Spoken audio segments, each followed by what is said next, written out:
regarder dans le rétroviseur les 366 jours de l'année 2021, nous avons choisi de changer d'air.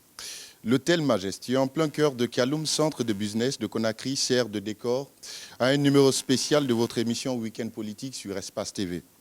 À l'instar de 2020 et de toutes les autres années, 2021, elle aussi, est rentrée dans l'histoire avec toutes ses spécificités. Une année s'en va, une autre s'annonce. Elle s'en est allée non sans avoir laissé à la postérité les traces indélébiles de son passage. 2021 aura aussi marqué. Elle a été à son tour le témoin majeur et le grand marqueur des faits et événements politiques qui ont émaillé la sphère politique guinéenne. Inauguration, apogée et fin de troisième mandat avec la 4e République qu'il a engendrée.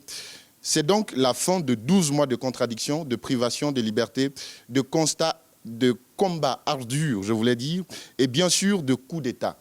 L'année 2021 aura donc été celle de tous les dangers et de tous les risques. Avec nos invités, nous ferons la rétrospective de la politique de l'année écoulée. Avec moi sur ce plateau, Adja Makale Camara, présidente du Front pour l'Alliance nationale FAN. Bonjour Adja et bienvenue. Bonjour, monsieur. Et puis à ses côtés, nous avons Amidou Barry, le président du Parti citoyen pour la défense de l'intérêt collectif, PCDIC, et vice-président chargé des questions juridiques de l'ANAT.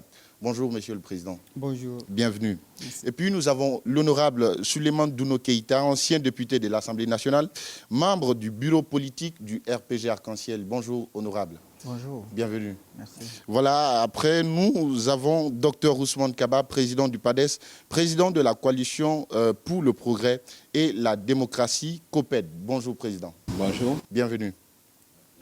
Vous nous regardez depuis Conakry et à l'intérieur du pays. Bienvenue et merci d'être en compagnie d'Espace TV. Nous allons donc commencer avec honorable Souleymane Douno. Le 15 décembre, le président de la République était au palais Roi Mohamed V pour son investiture et dans son discours, il a apporté un nouveau concept, gouverner autrement. Alors, plusieurs personnes ont pensé que c'était du sang neuf, c'était du changement. Mais sauf que, après, les observateurs se sont rendus compte que rien n'avait changé. Vous qui étiez dans les secrets de l'État, qu'est-ce qui n'a pas marché en réalité? Écoutez, dans les secrets, d'accord, je te concède le mot, mais comme vous le savez, on a souscrit à l'élaboration d'une nouvelle constitution dans un contexte que vous connaissez. À l'époque, il y a eu plusieurs prises de position, mais pour nous, c'était tout à fait normal pour le président, le professeur Alpha Condé, de consulter le peuple, surtout qu'on avait une constitution qui avait besoin d'amendements, qui avait besoin, si vous voulez, de remise en question.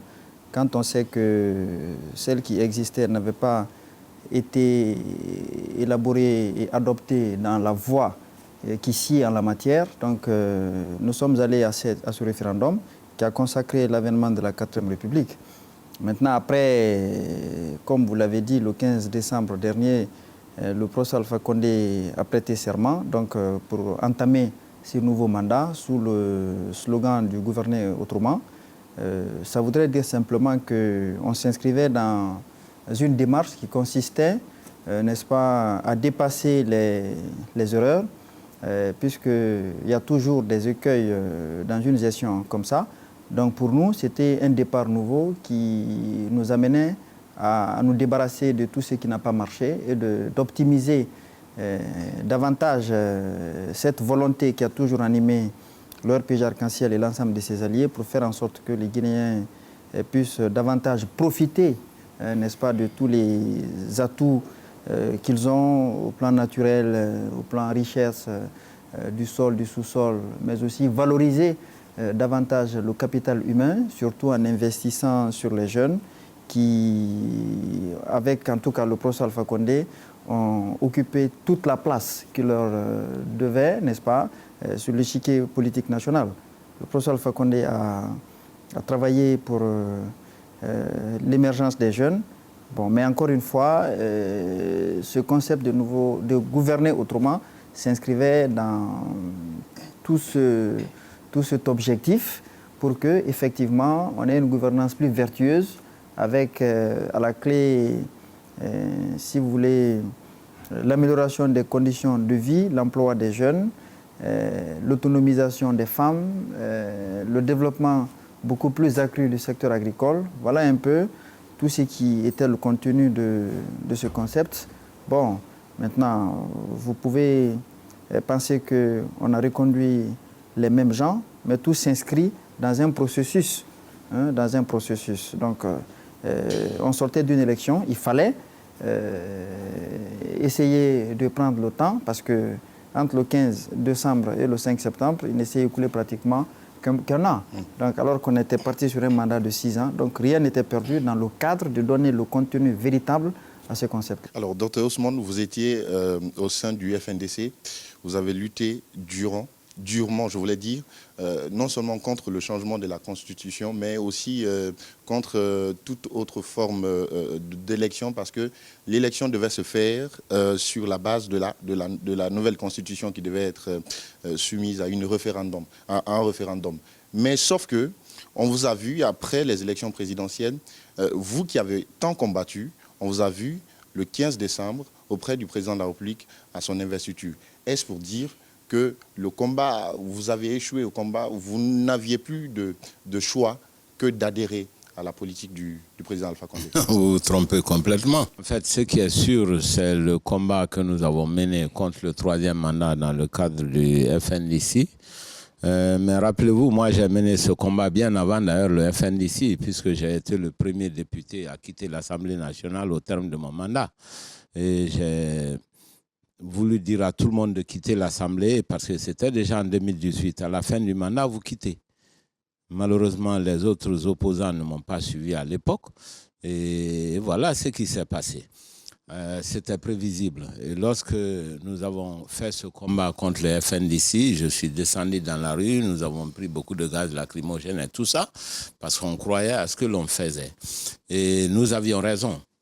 Parce que la politique, c'est une question de principe. Il est inacceptable que quelqu'un de la carrure du professeur Alpha Condé, qui a été un champion de la lutte démocratique, non seulement en Guinée, mais dans toute l'Afrique, revienne sur tout ce qu'il a dit, fasse le contraire de ce qu'il a dit.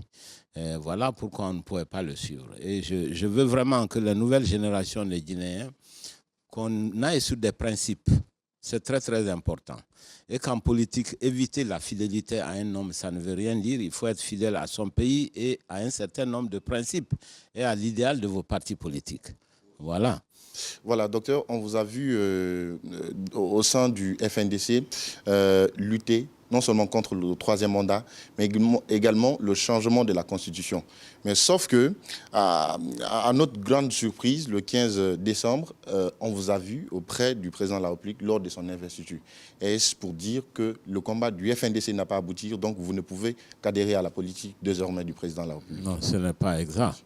Je n'ai jamais été auprès du professeur Alpha Condé, j'ai assisté simplement à la... Comment on appelle? L'investiture. À l'investiture, parce que j'avais reconnu sa victoire pour une raison très simple. N'oubliez pas le contexte, le pays était en feu. Il avait tort, mais c'est lui qui avait l'armée et les gens lui obéissaient. La Guinée était au bord de la guerre civile, que fallait-il faire? C'est pour ça, moi, j'ai pris position, mais cela ne veut pas dire du tout que j'étais d'accord avec lui. Et d'ailleurs, j'ai toujours refusé de faire partie de son équipe à cause de cela. Alors, pour revenir à la question essentielle du troisième mandat, j'ai dit que je déplorais que quelqu'un qui a eu la carrière du professeur Alpha Condé, un combattant de la liberté, non seulement en Guinée, mais dans toute l'Afrique, pendant près de 40 ans, puisse se régner à ce point. Hein? Il s'est régné sur la Constitution, il a fait tout ce qu'il a lutté contre. C'est inacceptable. Et moi, je fais de la politique par principe. Je n'ai aucune adoration de qui que ce soit. Moi, je me bats pour les principes. Je n'ai pas la fidélité à un homme. Il faut avoir la fidélité à ses principes. La fidélité à son peuple. Voilà. Et dès lors qu'il s'est écarté de cela, nous avons commencé à avoir des problèmes entre nous parce que je ne pouvais pas être, moi, d'accord sur un chef d'État qui s'est complètement régné. Il s'est régné sur l'unité de la Guinée lorsqu'il a commencé à insulter une ethnie par rapport aux autres. Je ne pouvais pas être d'accord. Il s'est régné sur le nombre de mandats. Hein? Voilà, donc c'est la raison pour laquelle nous nous sommes battus. Maintenant, reconnaître sa victoire, c'était simplement pour éviter la guerre civile. Il ne faut jamais oublier qu'on était au bord de la guerre civile. Parfois, il vaut mieux faire ce genre de compromis pour éviter la guerre à son pays. Voilà, et c'est ce qui est advenu. Mais nous avons lutté contre, et je n'étais pas du tout surpris que son concept de gouverner autrement ne pouvait pas marcher, parce qu'on faisait la même chose avec les mêmes personnes. Comment voulez-vous que ça change? Et c'était aussi un gouvernement de récompense de tous ceux qui ont fait la forfaiture d'accompagner le troisième mandat. Voilà, et ensuite le pays était déjà très gangréné. Alors extrêmement corrompus. Pour vous, gouverner autrement, est-ce qu'il fallait changer sur la forme, c'est-à-dire changer peut-être des têtes, des ministres, ou dans le fond, changer carrément de système? Il fallait le changer lui-même. C'est pour ça qu'on fait l'alternance. L'alternance, c'est pourquoi? Parce que l'être humain est limité dans sa capacité de renouvellement. Comment voulez-vous qu'un homme au-delà de 80 ans, qui a déjà dirigé plus de 10 ans, puisse se renouveler? C'est du domaine de l'impossible. Et c'est l'une des raisons pourquoi les pays, dans leur évolution historique, ont mis en place, dans le cadre de la démocratie, l'alternance. Parce que l'alternance permet à un pays d'avoir des jeunes gens qui ont des idées neuves, une nouvelle énergie pour insuffler à un pays. C'est pour cela. Comment voulez-vous qu'un homme de plus de 80 ans puisse changer avec la même équipe, avec les mêmes personnes? Je crois que c'était une vue de l'esprit. Donc moi, je n'étais pas surpris du tout qu'il ne puisse pas changer et que le concept de gouverner autrement n'avait aucun contenu. Il se trouve que la Guinée était déjà complètement minée par la corruption endémique, les mêmes qui se partagent toutes les richesses de la Guinée. Pourquoi veux-tu qu'il change? C'est impossible. Voilà. Voilà, je vais donc me tourner vers le président Hamidou. Vous qui étiez dans le FNDC, et aujourd'hui vous êtes le président chargé des questions juridiques au sein de l'ANAD. En observant, parce que vous étiez là depuis la genèse de ce combat, quelle analyse faites-vous? Ok, encore une fois, merci. Et croyez-moi, on a mené ce combat avec les chers aînés, les grands frères qui sont là aujourd'hui. Et c'est le moment pour moi de lui adresser mes vives salutations par rapport à ce combat qu'on a mené. Et de passage, le slogan « Gouverner autrement », à mon entendement, c'était un mea culpa. Parce qu'on ne peut pas comprendre que quelqu'un qui a géré un pays pendant 10 ans et que dans le simple but de vouloir aller au-delà de ces 10 ans, il vient avec le slogan de « Gouverner autrement ». C'était juste une façon de vendre une illusion à l'endroit de la population. Cependant, même au niveau de la charte africaine de bonne gouvernance, de démocratie et des élections, au niveau des articles 1 à 5, il y a l'interdiction des présidents en exercice de vouloir changer les constitutions dans le simple but, vers la fin de leur mandat, dans le simple but de vouloir se maintenir au pouvoir. Et je pense que c'est ce scénario-là qui a été monté chez nous ici. On l'a eu à le dénoncer à travers le FNDC. Et après, je suis l'un de rares leaders à être dans les antennes à dire que la façon dont on a eu à mener le combat au sein de FNDC, il était inopportun pour nous de s'abstenir d'aller à la présidentielle. Le grand frère peut être un témoin. On a échangé par rapport à ce sujet aussi crucial. On s'est battu, on a participé aux élections. Il y en a qui avaient estimé qu'il ne fallait pas aller. Mais nous, on a dit qu'il ne fallait pas laisser le champ libre à un dictateur de se promener dans les urnes. Alors, est-ce que, par exemple, participer à une élection où vous avez, à la base combattu, comment dirais-je, la Constitution, la nouvelle Constitution qui devait vraiment cautionner cette élection, ce n'est pas aussi d'une façon ou d'une autre cautionner ces élections, c'est-à-dire légitimer ces élections? Écoutez, mon cher ami, on n'a rien légitimé. La légitimité voudrait que, lorsque quelqu'un est élu sur la base d'un mandat de 5 ans, et une fois que ce mandat a été renouvelé, la légitimité voudrait qu'il parte. On n'avait pas dit qu'on ne voudrait pas un autre pour le RPG, mais qu'avec M. Alpha Condé qui a consommé ses 80 ans, il était opportun pour nous qu'il se repose. C'est ce qu'on a voulu faire comprendre à l'endroit de la population guinéenne. Et vous avez vu M. Alpha Condé qui disait dans les années 90 que lorsque le pouvoir civil s'accapare de la gestion de l'État et qu'on refuse de partir au terme des mandats par la voie des élections, on n'a pas autre recours que les armes. Et c'est la même personne qui vient au pouvoir, qui usurpe tout, qui prétend être le Messie et le Mandela pour prétendre imposer une main de fer. C'est les opposants. Vous avez vu, après ces élections du 22 mars, il y a échangé avec pas mal de leaders. Et croyez-moi, vous avez vu la main de fer qui s'est abattue sur les opposants. Vous avez vu les massacres. Et vous ne pouvez pas imaginer que M. Alpha Condé, qui a fait une bonne partie de sa vie du côté de l'Occident, qui s'est battu pour nous vendre c'est-à-dire de monts et de merveilles, que ce soit celui-là qui vient et qui nous embourbe au plus profond de l'échelle. Donc ça a été de l'échec purement et simplement. Nous, à notre entendement, on aurait estimé vraiment avoir quelque chose de meilleur que ce qu'on nous a été proposé. C'est pour cela, aujourd'hui, en 10 ans, nous nous retrouvons dans une nouvelle transition. Cela voudrait dire que c'est de l'échec pur de ceux qui nous ont juré pendant ces derniers temps-là. Il est temps aujourd'hui que nous nous remettons en cause, nous, acteurs politiques, acteurs sociaux, qu'on sache qu'est-ce qu'il faut poser pour nous éviter de telles erreurs dans le passé. Ok, d'accord. On en reviendra à ce niveau. Je vais me tourner vers Adia. Vous aussi, vous y étiez. Vous étiez non seulement en tant qu'acteur, mais en tant qu'observateur. Aujourd'hui, qu'est-ce que vous pouvez dire? Parce qu'il y a eu tellement d'événements qui se sont succédés jusqu'au coup d'État. Est-ce qu'on peut dire que c'est l'entourage du président de la République qui l'a induit dans l'erreur, ou que c'est le président lui-même qui avait la volonté de rester éternellement peut-être au pouvoir, comme on aime le dire? Merci beaucoup. Ça, c'est un slogan, un leitmotiv en Guinée. Chaque fois qu'un président a échoué, le président est bon, c'est son entourage qui ne l'est pas. Quand même, c'est en toute connaissance de cause que l'on aspire à gouverner un pays. Il est vrai que la perfection n'est pas en l'homme, mais l'homme a la jugeote et il sait ce qu'il doit faire, ce qu'il doit poser comme acte. Nous avons vu dans les dernières années du professeur Alpha Condé que tout allait à la dérive.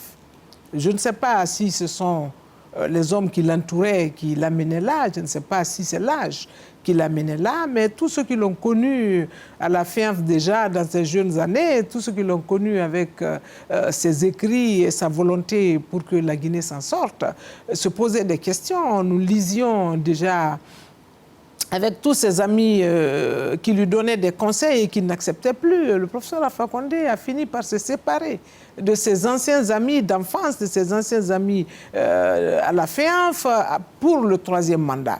Alors, je me dis, il a travaillé pour la Guinée pendant 10 ans. Il a dit vraiment, je dois continuer pour mettre en place ce que j'ai commencé. Mais il y a tellement d'indispensables sous la terre. La démocratie, les textes, la Constitution, elles sont faites pour que l'alternance soit, n'est-ce pas, le baromètre, n'est-ce pas, de la démocratie dans nos États. Si après 2 mandats, ça ne suffit pas, eh bien, passez la même pour voir qui va continuer, parce que l'État, c'est une continuation.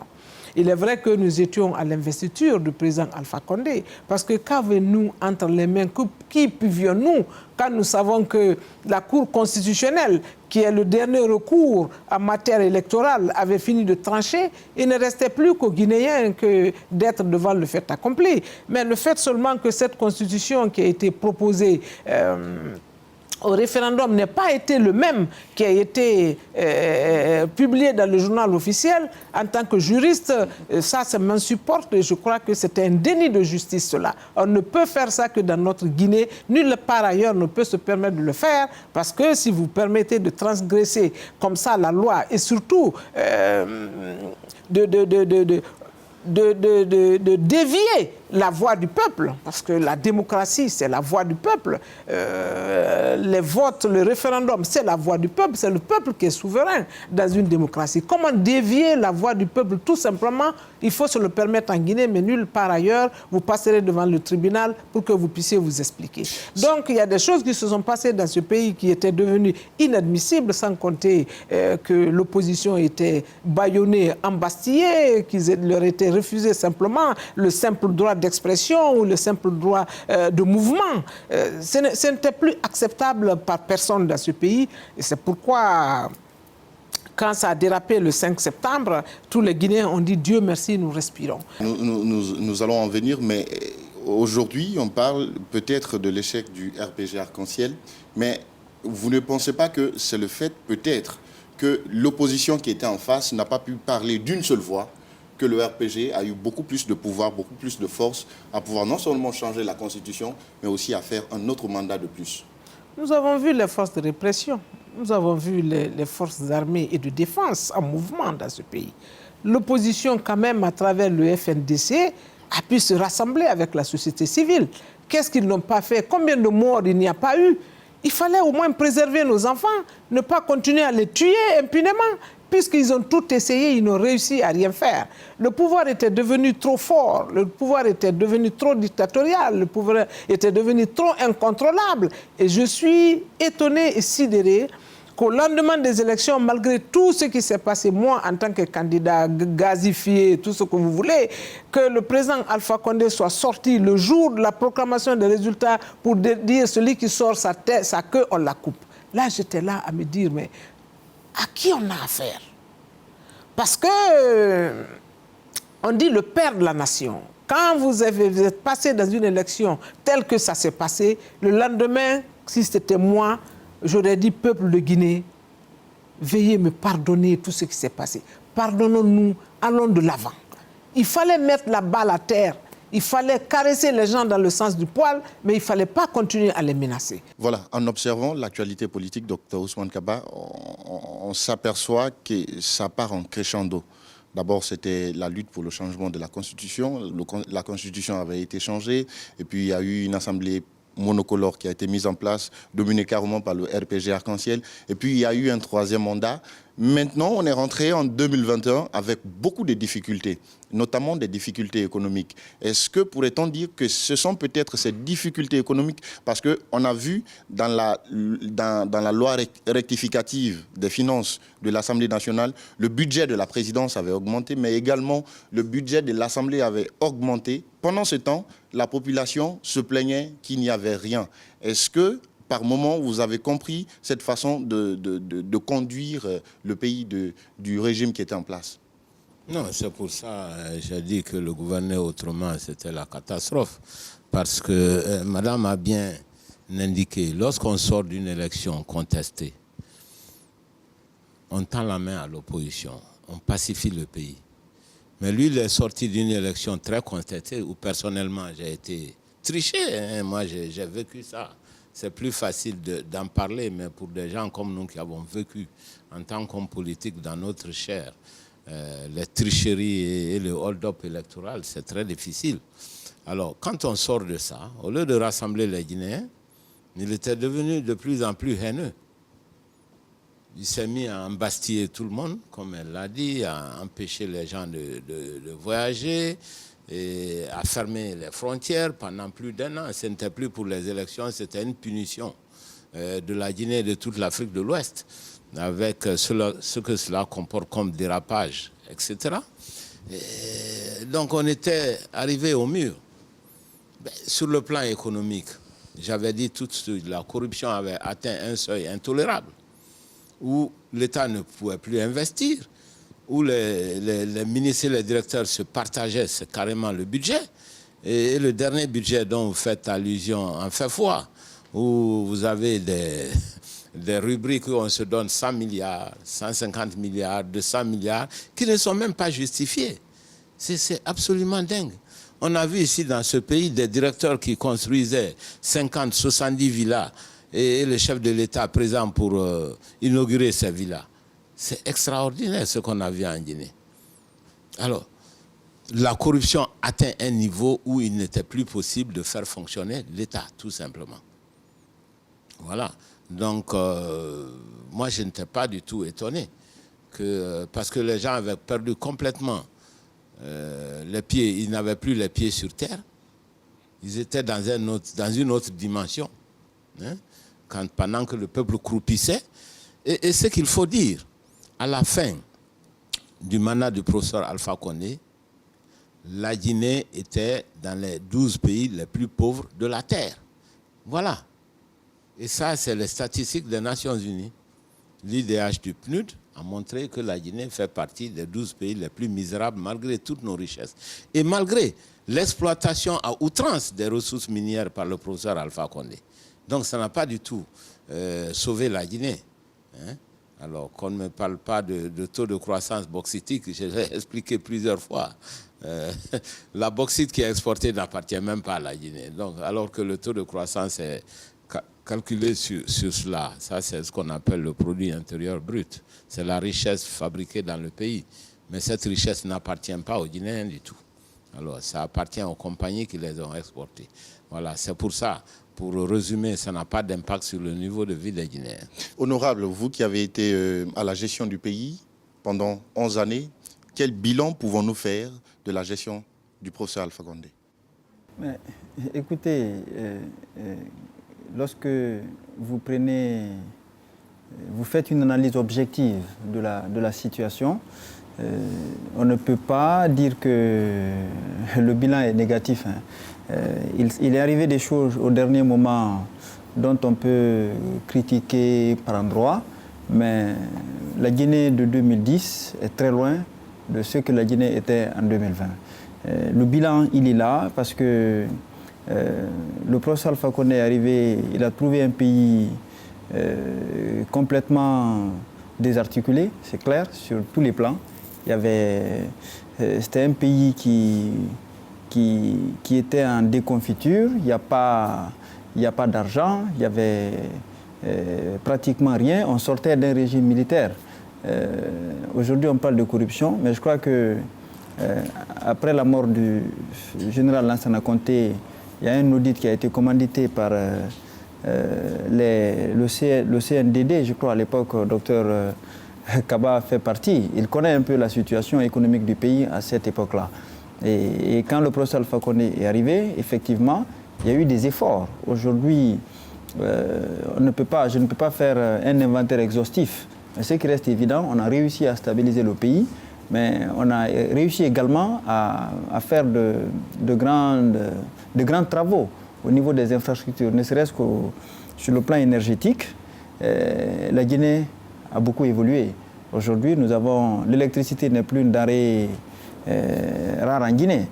Donc on a réussi à construire des barrages, on a réussi à faire des routes par endroits, et puis l'administration, il y a eu un début de transformation. Bon, mais tout ça, ce qui est important dans tout, c'est qu'on était dans un processus de consolidation de notre État. Vous savez, le débat constitutionnel dont parlaient les autres tout à l'heure, il faut l'aborder encore une fois avec un peu de hauteur d'esprit. Quand on pense simplement que c'est parce qu'on a fait un référendum constitutionnel qu'on ne devrait pas faire, alors qu'en démocratie, la règle la plus élémentaire, c'est la loi de la majorité. C'est la loi de la majorité, et là-dessus, il n'y a pas d'ambiguïté. Il y a un référendum qui a été fait en bonne et due forme. Le problème qui s'est posé, c'est qu'il y a des Guinéens qui ont pensé que d'autres ne pouvaient pas avoir la possibilité d'exercer leurs droits là. Et c'est ce qui crée les problèmes. La Guinée n'est pas le seul pays, il y a des exemples qui sont passés ailleurs. La petite question que je vais poser, est-ce que c'est parce qu'on n'a pas eu de remplaçant au sein du RPG, c'est-à-dire quelqu'un qui pouvait remplacer le président de la République, c'est pourquoi on a voulu continuer avec le professeur Alpha Condé? Ne personnalisez pas le débat à ce niveau-là. Ce que je sais, nous sommes une démocratie, c'est la majorité qui gouverne. Je ne suis pas non plus d'accord avec ceux qui pensent qu'on a fait des élections trichées ou des élections bâclées. Moi, je ne suis pas d'accord. Les résultats sont là. En 2018, lorsqu'on a fait les élections communales, l'opposition a gagné pratiquement dans beaucoup de circonscriptions. Les élections législatives de 2013, vous avez vu les résultats. Le RPG ne s'est pas accaparé des votes. Il y a des opposants qui ont gagné. À Conakry, par exemple, on a perdu les uninominaux dans les communes. Les indépendants qui sont présentés dans certains de nos fiefs ont gagné les élections. Mais là, on était dans un contexte d'élection, si vous voulez, d'un enjeu plus important. On a fait une proposition. La même chose s'est passée au Sénégal. Lorsque Wade a changé la constitution, il y a des voix qui se sont levées. Et après, il est allé à l'élection qui a suivi, l'élection présidentielle qui a suivi, et il a perdu. Alors, mais ici, ce n'est pas le cas. Quand des gens ont peur d'affronter peut-être le professeur Alpha Condé pour des raisons qu'ils peuvent expliquer eux-mêmes, et après c'est caché derrière des arguments comme pour dire qu'on a l'armée, on a ceci, on a cela. Moi je pense que quand on est démocrate, on accepte le jeu démocratique. C'est extrêmement important. Je ne peux pas comprendre que dans une démocratie, qu'une catégorie sociale, qu'une catégorie politique veuille imposer, n'est-ce pas, sa volonté aux autres, comme pour dire, par exemple, on ne change pas, on ne fait pas de référendum, par exemple. Quand on dit, par exemple, on va faire un boycott actif, il n'y aura pas d'élection. C'est des choses qui ne marchent pas en démocratie. En démocratie, on s'impose par la légitimité, donc c'est-à-dire en fonction de la garantie et du crédit que les populations vous accordent. Mais on ne peut pas se proclamer de cette façon-là et pour empêcher du coup le droit des autres d'exercer, n'est-ce pas, leur liberté fondamentale. Voilà.